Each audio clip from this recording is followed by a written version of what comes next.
This is your WLCX Daily News Roundup for the Eagle 1490 AM in La Crosse.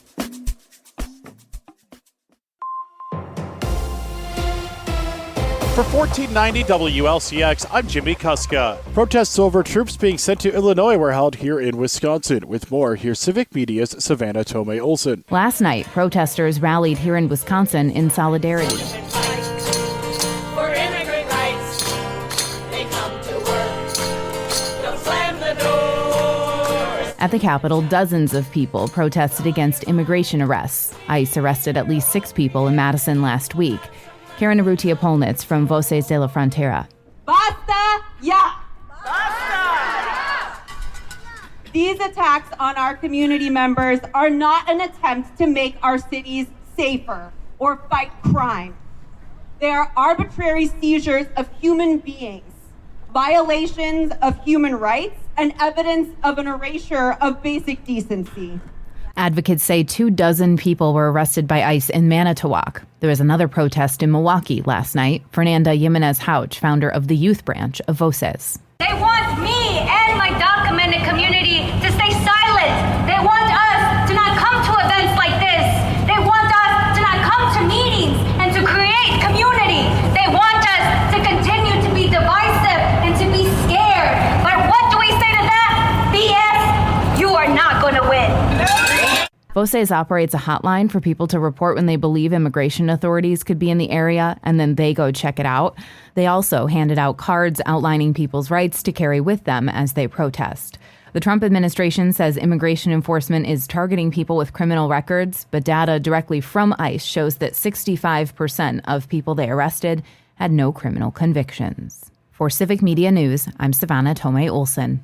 The bridge connecting Wisconsin to Iowa south of La Crosse will close permanently on October 20th. The Blackhawk Bridge, also known as the Lansing Bridge, is in the process of being replaced. The bridge, which was built 94 years ago, has been closed twice in the past 2 years for structural issues. Construction on its replacement began 2 years ago and is scheduled to open in 2027. In the meantime, the DOT will be providing free car ferries to cross the Mississippi River, while heavier truck traffic will need to use the posted detour through Prairie du Chien a half hour south. Are you interested in serving on a city committee? La Crosse's city government is currently looking for volunteers to serve on 8 different committees and boards, including the Redevelopment Authority, Police and Fire Commission, Neighborhood Revitalization Commission, Floodplain Advisory Committee, Housing Authority, Building and Housing Appeals Board, Bicycle Pedestrian Advisory Committee, and Room Tax Commission. If you're interested, you can fill out an application on the City of La Crosse website. The City of La Crosse is holding public information and engagement sessions for its City Administrator Working Group. A proposed ordinance to add the position of City Administrator to the City of La Crosse will be decided upon by the La Crosse Common Council in February. The information sessions are being held on October 14th. The proposed ordinance would add a City Administrator, which would take on some of the responsibilities of the Mayor's office.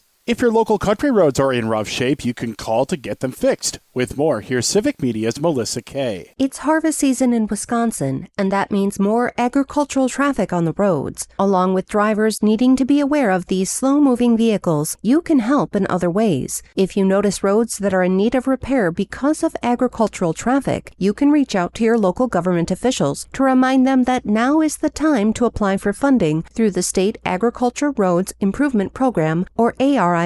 The application period opened on Monday, October 6th, and the deadline for submissions is 5 p.m. on December 15th. There's $150 million in grant funds included in this ARIP program in the 2025-27 state budget. October is the start of high school football playoffs, and this season, for the first time, teams will qualify using a new system. Wisconsin Football Coaches Association President Brian Kaminsky said that the new system rewards you for beating good teams. You're getting rewarded for beating good teams a little bit more than just saying, boy, if you have 4 wins, you're in the playoffs or whatever it might be. So now it's not only wins, but it's quality wins. Kaminsky said that the plan was rapidly approved by the WIAA with strong support from coaches around the state. We had great support by the coaches, right? We had over 400 out of 420 head coaches respond. And I think it was like 88, 89% of the coaches were all in favor of this. The 8-player playoff bracket is set to be released this Saturday, with the 11-player playoff bracket to be announced next Saturday. In addition to figuring out who makes the playoffs, the new system also seeds each team and assigns them geographically between 4 regions, a process that used to be done in the past by humans with the aid of computer formulas. Teams also know which division they are playing in at the start of the season. In the past, the divisions were set by dividing the qualifying teams equally between divisions the day after the regular season ended. You can see the playoff qualifying report for football and details on the new playoff qualification system on the WIAA website. Download the free Civic Media app now at civicmedia.us/app. For $14.90 WLCX, I'm Jimmy Kuska. The Crew lose again to the Cubs. Hi, I'm Mike Clemens with sports, baseball, the NLDS. There will be a Game 5 tomorrow night in Milwaukee. The Brewers shut out by the Cubs, 6-0 at Wrigley Field. Freddie Peralta surrendered a 3-run home run in the bottom of the first to Chicago's Ian Happ. Pat Murphy. The first inning is always the toughest for a pitcher, especially in environments like this and big games.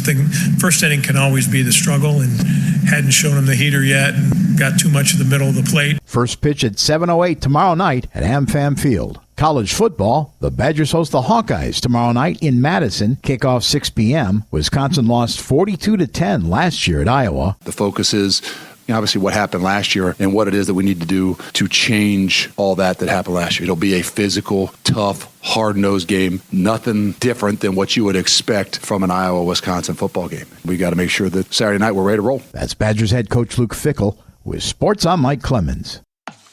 That's your WLCX Daily News Roundup from Civic Media. Subscribe to this podcast on Spotify, Apple, or wherever you find your podcasts. Find more news at lacrosseeagle.com.